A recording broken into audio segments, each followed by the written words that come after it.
Hello and welcome back. I'm DMAC, and today I'm having a look at this, which is the Yale version of the Lishi. I say Lishi, but it's not a branded Lishi. I think it's a knockoff, but it does the job, and I think this is the best one so far. There's been a few iterations for the Yale keyways, and the Yale keyways. Let's just grab the Y1 keyway there. As you can see, they're very paracentric, and I think it's taken the manufacturers of these quite a while. I think there's various companies competing with each other to find the best version, and I think so far to date this one is that best version. So this is the Yale 6B, and you've got some info on there. Not exactly sure what all that means, but it's got, I think the actual pick tip itself is kind of angled. You can probably see it better there. So there you go, the pick tip is slightly angled, which means it can get around this bit of wood in here. This is just my first impressions on using this tool. I only got it yesterday. I rushed home, I grabbed all my Yales, 6-pin Yales and variants, because you've got locks like this, which uses, it's the Y1 keyway as well.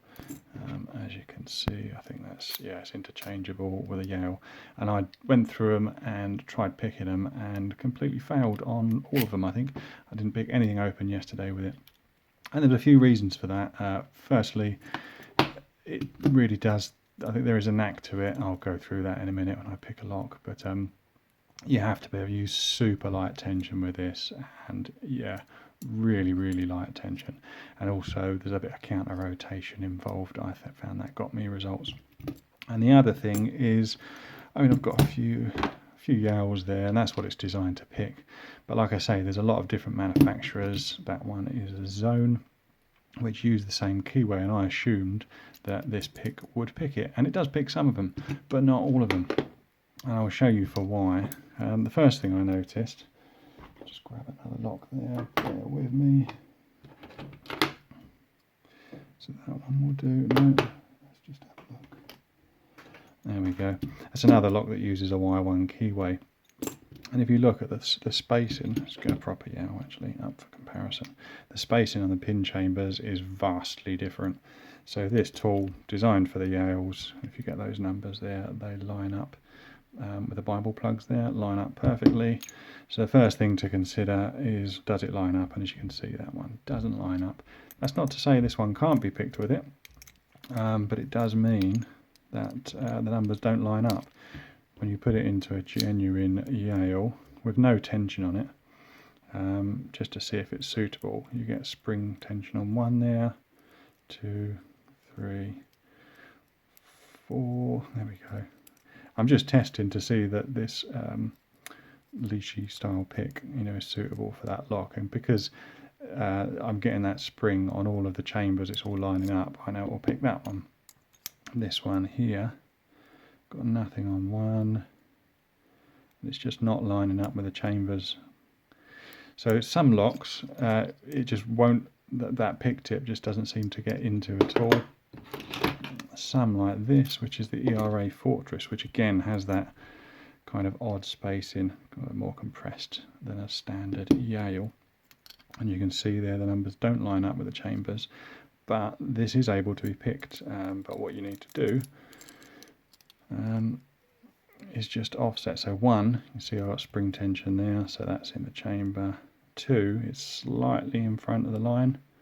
As you go down, that kind of moves further and further forward. So by the time you get to 6, I think 6, where is it? I was doing this earlier.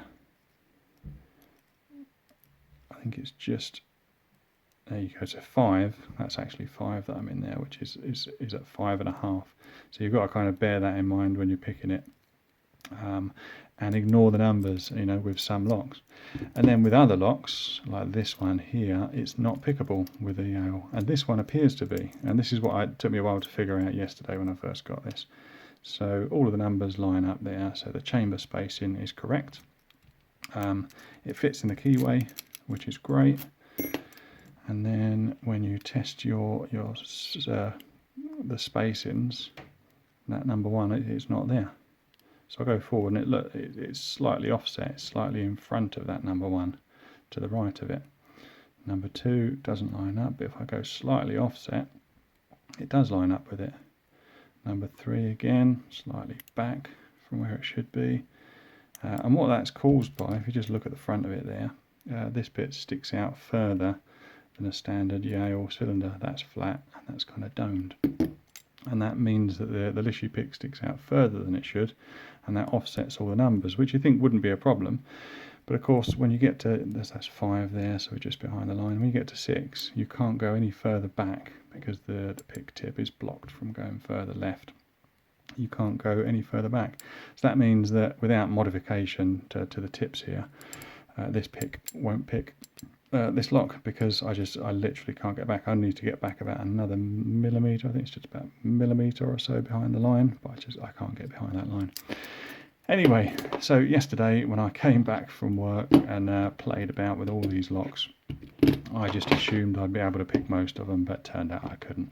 Anyway, the ones that I can pick, I now know what I need to do. You know, I need to sort of look at the spacing on the numbers. I need to check it in the keyway. I need to, before even picking it at all, just make sure that I can feel the spring at each position and know exactly where that position is. If it's a genuine Yale 6-pin, then this will pick it. And it does pick 5 pins as well. You've just got to, obviously ignore chamber 6, so it will pick those as well.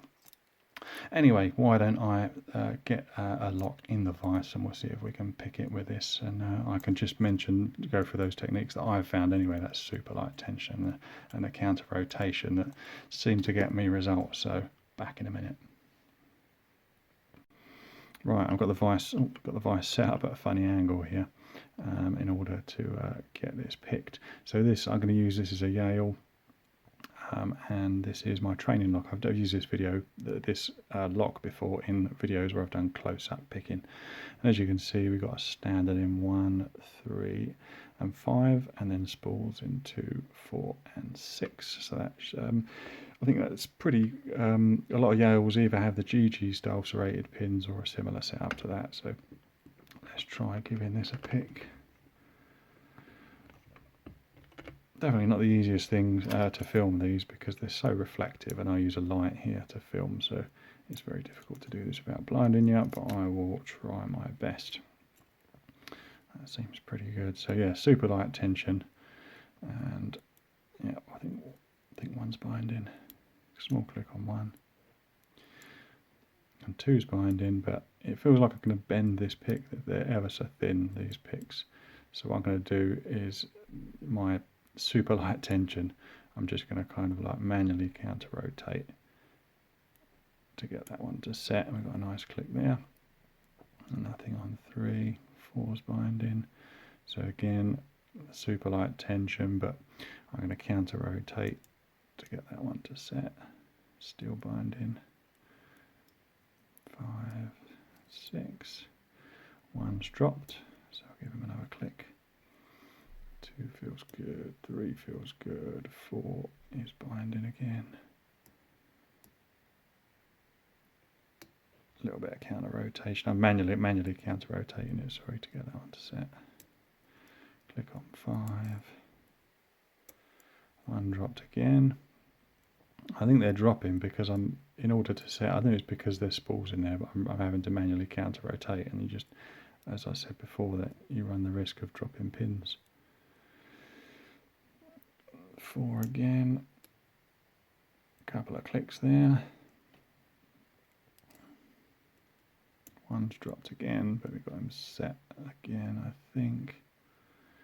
4's binding, so manually counter rotate, a little push up. There we go, he's set, I think, but I did hear something else drop, which was 1 by the look of it. 1, 2,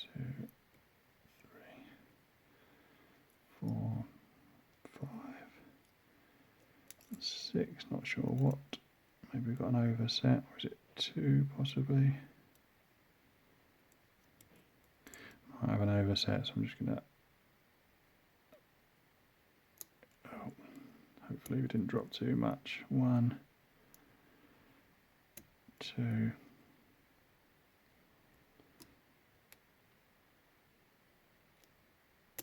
4. I think we keep dropping the same pins here.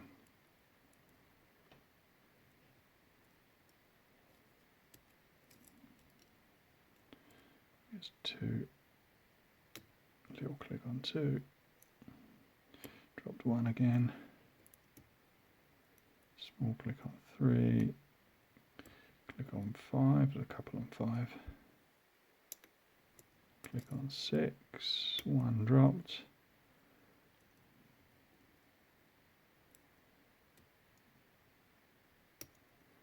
couple of clicks on 5, click on 6, and we got the open there. So just turn him around. There we go, we can see we got him all picked. So definitely a challenge, and as I say, just zoom this out for you. As I say, when I was first playing with this yesterday, I could not get anything to pick, even the locks like this that it's designed for, with the correct spacing, and it's a 6-pin and it's a 6-pin pick. But I think I really wasn't used to that super light tension. I mean, I'm barely touching that there, and then having to manually counter rotate it as well. And as soon as I started doing that, I started getting results, which was really good. So I'm going to certainly play with it a bit more. I'm not a locksmith. I don't really need a tool like this. In all honesty, picking this lock with just, a pick and a tension tool is going to get me the job done quicker. But I just bought it because it's a fun tool to have, and it's just something else to play with, in all honesty. Anyway, that's my video today. Hope you enjoyed that, and I'm going to go on to pick more picks with my Lishi and just kind of have fun with it, because after all, that is what this hobby is all about. Thanks for watching today. Oh, just thought I'd mention I've got a 1,000 subscriber giveaway coming up soon, so make sure you're subscribed. I'll leave a little link up there. 2 of the prizes are these custom picks, which I finished making yesterday, as you can see, all polished up nicely there, and some beautiful wooden handles. So do hit subscribe so you don't miss that giveaway. Thanks for watching. Bye for now.